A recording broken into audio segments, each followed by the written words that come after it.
Why is this book so recommended, and why did the author regret the title? Today we're going to be reviewing The Explosive Child by Rosse Greene, PhD, looking at what the book actually teaches us, who this book is for, and I'm also going to be giving you my thoughts and review on reading the book and the experience of that. This video is part of a series that we are doing at the moment, looking at 25 of the most commonly recommended parenting and child development resources and what we can take from all of these resources. So I first heard about this book, The Explosive Child, on a Facebook group thread, which I think is a place where we have a lot of recommendations going. Basically, it was a mom commenting that her 2-year-old is having explosive tantrums and it doesn't seem normal. It seems like too much. And she is wondering what she can do about it. And comment after comment after comment was, read The Explosive Child by Rosse Greene. So of course I wanted to read it as well. I have to say that after reading that thread, I've probably read some version of a similar story, whether it's a 2-year-old, a 3-year-old, or a 4-year-old, but a parent coming to a group saying like, oh, this feels like a lot, and this book being recommended over and over again. I actually don't think that it's an appropriate recommendation for many of those situations, and I will get to that later. But first, let's talk about the author. So Rosse Greene, PhD. He is an associate professor of psychology at the Department of Psychiatry at Harvard Medical School and the founding director of the Collaborative Problem Solving Institute, which is basically the concept that this book is actually based around. He is a very, very well-respected author, not just in terms of that this book has done really well and that it's been a bestseller, but that the actual work that he does through his institute, as well as being an associate professor, is very well-respected within the field of psychology, as well as just overall education and raising children. So definitely a trusted author. And what is amazing about this book, and it's actually very different to most parenting resources or resources for people working with children, is that it is jam-packed with examples. Actually, I think it's probably about 60% of the actual text of this book is about examples. And it's not just in like a fluff kind of a mom's reached out to me that's stressed about something kind of social media pulled comment.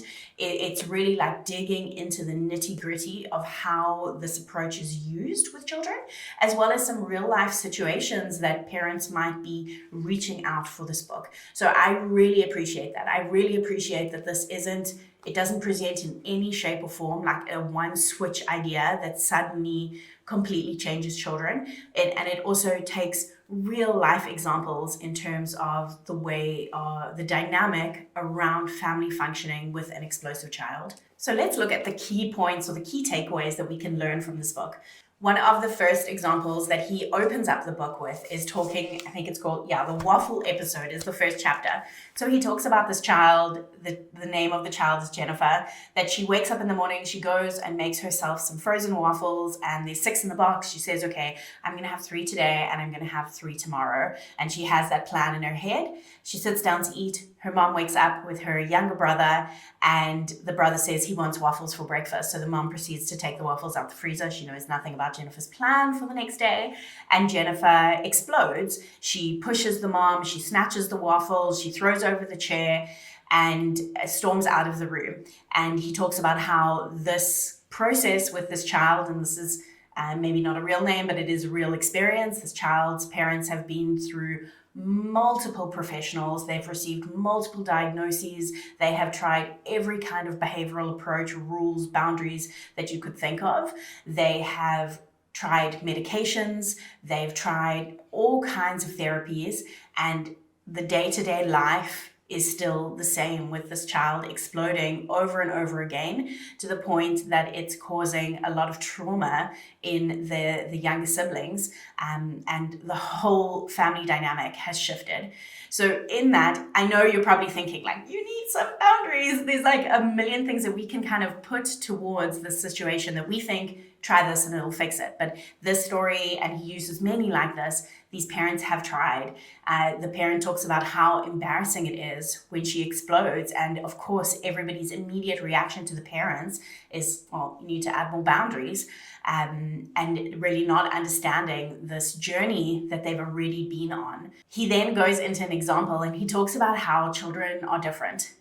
in terms of their temperaments, in terms of their skills and how they respond to things. He says, like, you know, you might have like one of three different types of children. You might say to your child at the end of the day, switch off the TV, and your child says to you like, yes, mommy, I'll switch off the TV, switches off the TV and comes to the dinner table. The next child, you might say it's dinner time, switch off the TV, and the child doesn't, and you have to go in a second time, and maybe even a third time, and maybe you're going to be saying something like, listen, if you don't switch off the TV, there's not going to be TV tomorrow, or some kind of punishment that goes with that. And then there is a third type of child that has so much difficulty in tolerating frustration or being flexible to change. So the framework of the book is based on this idea that kids do well if they can. So he looks at a situation like this with Jennifer, that she's received so many diagnoses, she's received so many different treatments and therapies, she's also received so many medical interventions, and still this explosion is ongoing. And he says, okay, the reason that this behavior is happening isn't because a behavioral approach hasn't been attempted. It's because she doesn't have the skills to be able to stop the explosion. So she doesn't have the skills in order to manage frustration and to be flexible to different changes within her life and her environment.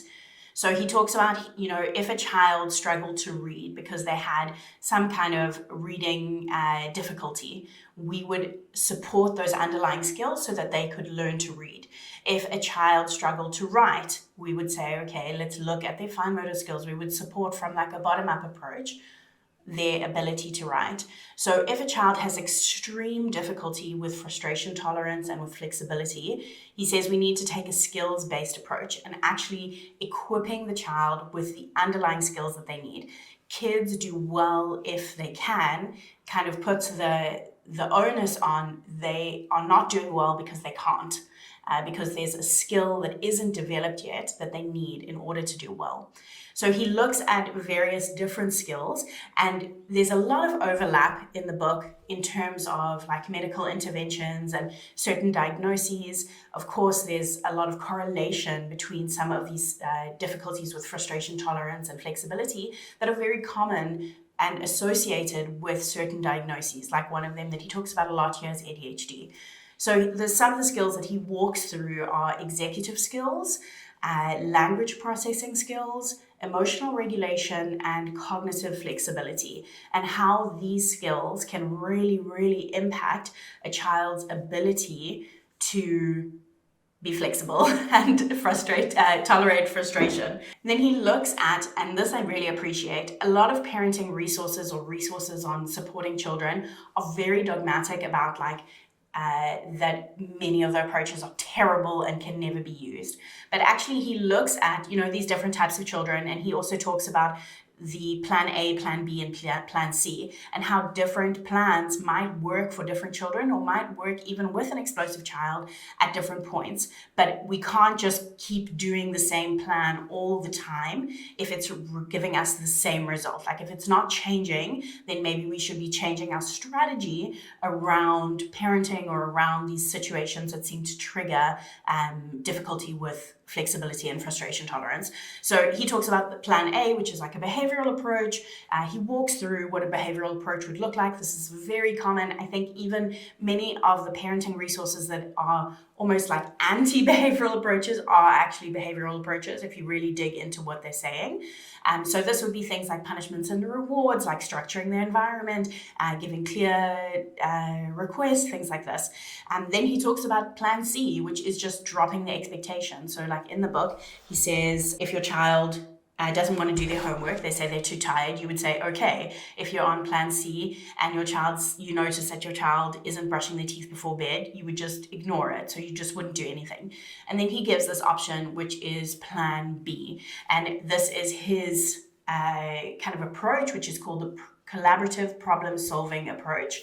And he looks at a way that we would speak to children and problem solve with them in order to activate and build up in the moment and also outside of the moment those skills that might be lacking. So executive skills, language processing, emotional regulation, and cognitive flexibility, how we can actually approach problems with our children in a way that supports the upward development of those skills, and also is realistic and attainable. So one of the things that he talks about in this is that whatever solutions you're coming to with your children, they have to be realistic, durable, and mutually satisfying.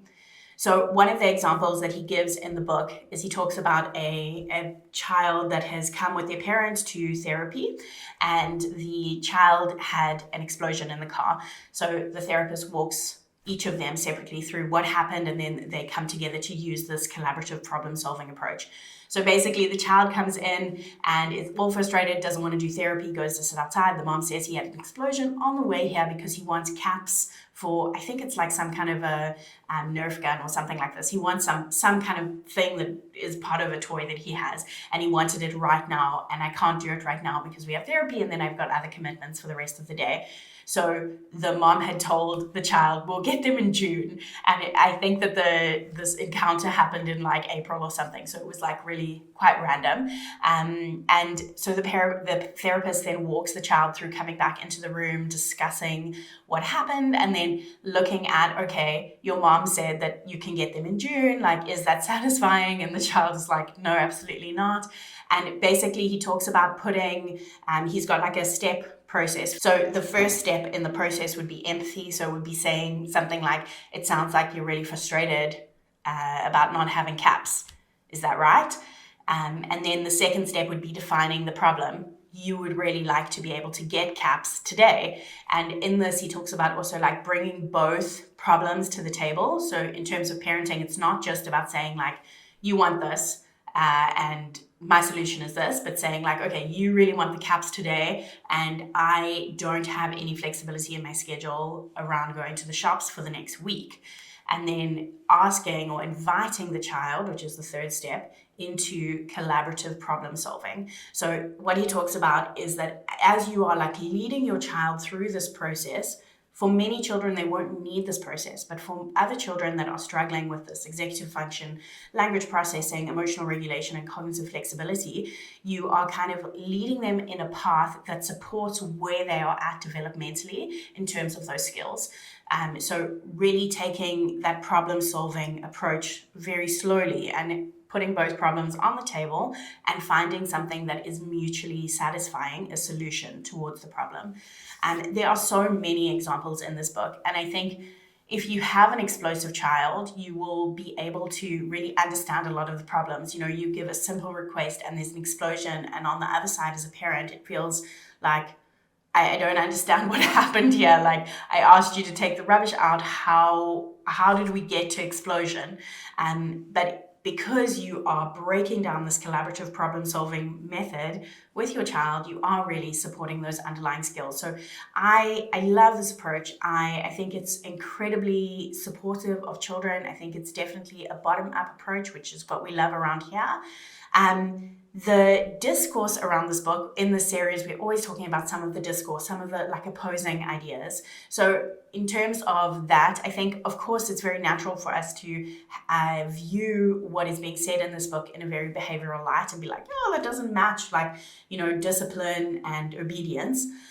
But I think that when you look really behind the scenes of what he is offering, he's not saying like take away all expectations on children. He's not saying, let them be free. He's saying let's build them up to meet the expectations and supporting them where they are.